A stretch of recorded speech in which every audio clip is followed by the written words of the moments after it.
The new owners of the Tampa Bay Rays have finally come out openly laying out their vision for the future. The Major League Baseball team is once again renewing its push for a permanent new ballpark. The Rays turned a new page at a press conference on Tuesday.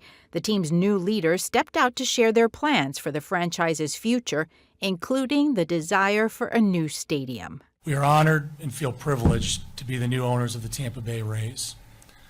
This moment is not just about ownership, it's about stewardship. Patrick Zalupski, co-chair, made it clear the club is after a, quote, world-class ballpark, end quote. The target to complete that goal would be opening day 2029. The search for a suitable area would encompass all of Tampa Bay, they said, but did not elaborate on any one city or county. Their plans outlined the ideal site as roughly 100 acres, combining a stadium with retail, dining, entertainment, and community infrastructure. We're making an enormous investment in buying the Tampa Bay Rays because we believe in you. We believe in your culture, we believe what the previous regime has created, and we want to build to sustain it. Repairs at Tropicana Field are already underway. Half of the damaged roof panels are very close to complete. The Rays will fulfill their lease obligations with the city of St. Pete, which ends in 2028. The new owners say they're exploring ideas from other teams, too. Zalupski pointed to the Braves' Battery District outside their stadium as a model for how mixed commercial development can boost both fan experience and revenue. Victor, I'd like to start with you. You've referred to that mixed use as urban play. Explain that. Well, first of all, the Rays staying in Tampa was the best news I heard about that. That has to happen. This stadium needs to be a catalyst for community development. Whether it's under the control of the Rays or the city of St. Pete or Tampa or Hillsborough County, all of the proposals out there are really exciting proposals, and I think the stadium should spawn those multifamily, both low income and market rate, restaurant, retail, all those to sort of entertain the fan, but build a community. Jackie, from the consumer perspective, what are some of the things that they should be looking at when the conversations start about financing and paying for the stadium? I don't think that people in the Bay Area can stomach one more tax. That's just my thought. I don't think that they want to carry any more than they are already carrying. And as to Jonathan's point, I'm thinking also along consumer lines and what the space entails, how many jobs are we going to get out of this? And even more importantly, because people who live in our area cannot afford the cost of living or the cost of homes. So how many jobs are we going to get? Are they temporary jobs? Are they permanent jobs? And most importantly, what are we going to be paying these people? As Jonathan mentioned, we have a dearth of affordable housing. We've got to see some of that brought with us, and maybe a green space or two or something cultural that people who are not necessarily baseball fans can go and enjoy this.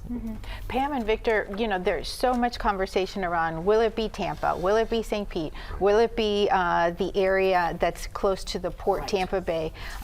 You know, how do both of you see this? And are we focusing on the right thing, the location, instead of something else? Pam, I'd like to start with you. Well, I think I'm going to go with what people have told me in my own community, and that is, are the Rays going to be staying in St. Petersburg? Before we get involved, and I agree with Jackie, more taxes. People are just strapped. You know, they're still recuperating from the hurricane. Victor, as you hear Pam talk about some of the details of this, where do you? Well, there's a lot. You know, as Yogi Berra used to say, they ain't leaving. So right now, and the reason is because we're the 12th largest market in the country. So there's a lot of eyeballs watching it, and the Rays right now are protected in Orlando. There's no baseball there. There's no baseball in Jacksonville. When I was in Tallahassee a couple years ago, I saw Rays baseball. So you take 2/3 of the state.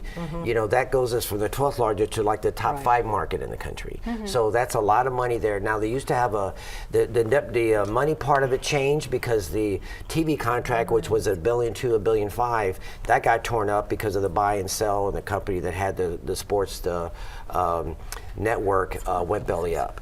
So now they're looking to have not just the stadium and make money in the stadium, but have an area around the stadium like they have in Atlanta. So all the development, the hotels, shops, restaurants, all that stuff will go into the team, and they could pool that money together to pay those $100 million salaries that the good players cost. So the demographics has changed from TV to having the real estate, and that's why they came up. The biggest curveball I heard when I went to the press conference was that they want 100 acres. So that in Tampa, Yes, having been born and raised there, there's very limited areas. They're talking about the HCC project. I don't see HCC working because where the heck are you going to do with that whole college campus? They're going to tear all those buildings down, sell it all that owns in the state now, and then you got to build a campus for those people to go. Now there's 100 acres there. West Shore Plaza is up for sale. That's not 100 acres. I think it's maybe 65. It's not 100, the Ybor area that was talked about, that's only 35 acres. They talked about the fairgrounds. They did a study years ago saying Tampa's better than Pinellas because it's closer to Orlando. If Brightline has a line coming into Tampa, people from Orlando can come watch a game. Which now that project may be in jeopardy as well, the Brightline. But that eventually will happen. It makes sense to do a Tampa-Orlando connection for that. But that's the thing. Finding that 100 acres that they can buy as one big piece, and then have all that money go into paying for the baseball team. So that's just one comment. I was going to say that someone told me, and he's a relative, and he said, here we go again. It's private investment at public expense.